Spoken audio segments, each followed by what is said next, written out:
Hey, what's going on, guys? Welcome back to the channel. Thank you very much for joining me in today's video. What I have for you guys in the background is a double V2 rocket gameplay, very action packed, so I do hope you guys enjoy that as well. And for those who do not know, Black Ops 4 is literally around the corner, so very excited to get my hands on multiplayer and zombies itself.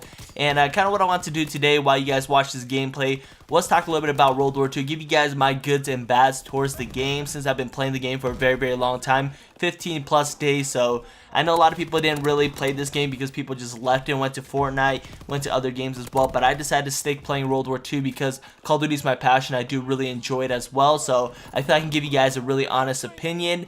And like I said, guys, please do keep in mind that everything you hear today, of course, is going to be my personal opinion towards the game itself. So if you guys are interested in that, feel free to stick around and let's hop right into it. So we're going to start off with all the goods first of the game itself, and I think I want to cover a little bit about the maps because those seem to catch my attention every Call of Duty, every single year. I'm a big fan of the 3-lane system, so whichever, I guess, game modes, and also not only game modes but also, how would you say, the maps that fit that play style really catch my attention. So we're going to start off with London Docks, very good. St. Marie, very good. Point Du Hoc, very good. Gibraltar is very good as well. And Ardennes Forest. Those are definitely the top pick maps for me that catch my attention. If we were to hop into like the DLC, since I played every single DLC as well, I think the very first DLC, Valkyrie, is my top pick. Let me see. My second DLC probably gonna have to be V-2 Rocket. Third DLC, I'm going to definitely have to go with Stalingrad, and of course the final DLC, I'm going to go with Airship, because those are definitely the top maps that definitely fit my playstyle. So to me, those are really good maps, and a big props to them for making them. After that, the rest of the maps were either way too big or very boring to play on. So those are my top pick maps for the game. Another thing that I noticed that Sledgehammer did really well was, of course, the way they set up the whole entire event system. I love it how they just consistently upgraded the game. I know a lot of people didn't really see that because they weren't a huge fan of it. A lot of people left the game, but they consistently tried to improve the game over and over throughout the year. And like I said, I know there was a lot of mistakes in the beginning of the game, but of course that happens all the time. It's just it took them a little longer to fix things, but overall the events were amazing. Had a lot of fun time participating in every single event that they added this year, collecting all the new rewards itself. So very good job to Sledgehammer for pretty much adding new events consistently throughout the game. So that's a plus for me. And also a bunch of new weapons. We always got new weapons. There was at least, I want to say, good 30 plus weapons. Think of that, guys. 30 plus base variant weapons in the game, and each of the variants in the game had like 6 to 7 variants to there. So like I'm talking about like heroic variants, epic variants. So there was a lot of weapons in this game, over 100, and I'm very excited for that because, like I said, it gives you an incentive to grind out the game. Of course, you can hit the supply drop system, where that's pretty much one thing I did. I saved up all my supply drops, so every supply drop video that you guys saw from me was hard-earned supply drops from playing and grinding the game. So very excited about that happening. And also Black Ops 4, I'm going to be grinding the hell out of that game and having a lot of fun with it as well. Another thing that they did was the Armory credit system. So with brand new weapons, the only way to get them is either you buy them from Armory credits.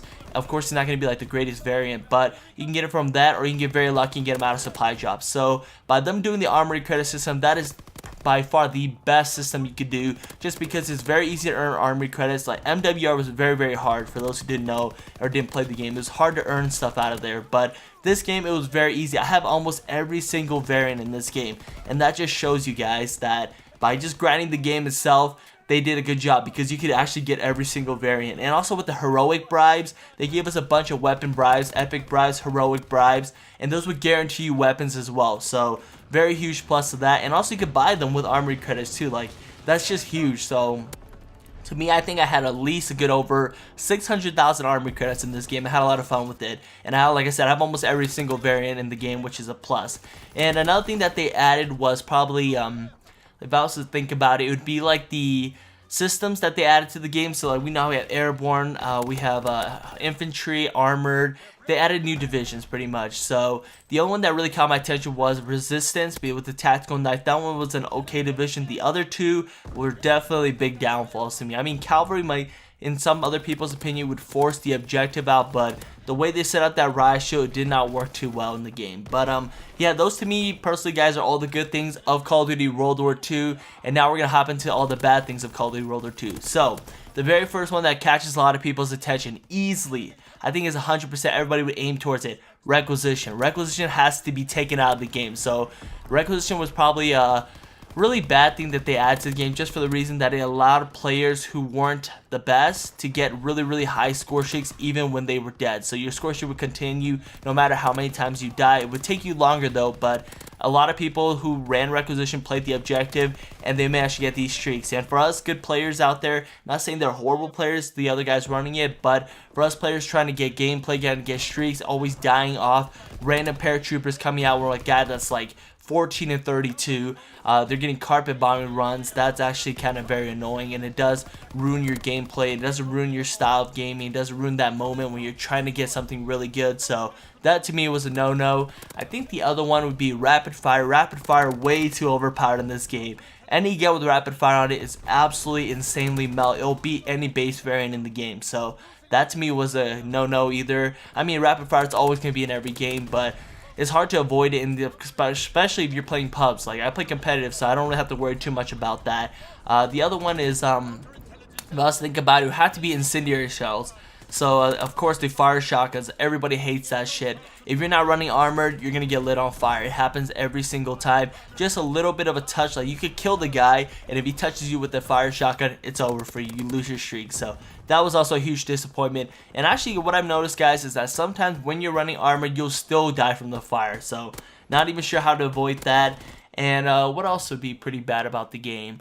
Okay, definitely the two divisions. Here are the two divisions I was talking about. Commando division and the cavalry division. So at first, when they both came out, they're pretty ace still. So the riot shield division, which is the cavalry, was kind of annoying because the guy who's carrying a gun kind of glitched it out, and it's really hard to kill him. So it's like the hit detection wasn't as great as either in this game. So when you're shooting somebody with the riot shield, it's actually kind of hard to kill them. And to me, that was a huge turn down, because a lot of people left the game because they were trying to kill these riot shield people who were using the new division. It was very hard. So once they fixed that, it became a little better, but at the same time, it's a riot shield. It's really annoying. So the next one is the Commando. This has to be by far the worst division they've ever added to this game, and it's pretty much a tactical insertion that allows you to parachute down. So everybody thinks, oh, that's nothing, but once you start playing against 6-man lobbies and they start to trap you with Commando, absolutely trash. I can't believe that just happened. But yeah, I was playing with a bunch of friends. We were being trapped with the Commando division. People are just putting in our spawns. You would kill them, you'd like, get ready to go to B, and they'll spawn right behind you. And the thing is, oh, you'd be easy and cancel, but once they start coming down, you can't cancel the tactical insertion. It's really hard to shoot them out of the air, and there's a perk that prevents you from fall damage. So the people who are a little bit smarter would run that and also get away with it. So you shoot them out of the sky, they'll fall down, they'll still end up killing you. Not only that, but there was actually a huge other part to the game that was pretty bad, which was when they were coming down, they would throw satchel charges. Yeah, that's a no too. That's huge for me, and that was actually very annoying. That was Saboteur, very overpowered. So to me, guys, those were definitely the huge downfalls to the game itself. I think if I was to cover a little bit about zombies, I mean, I forgot about that, but zombies was definitely not my thing. I felt like even though they didn't make Extinction, they should have took over Extinction, because I think they did a very good job with that.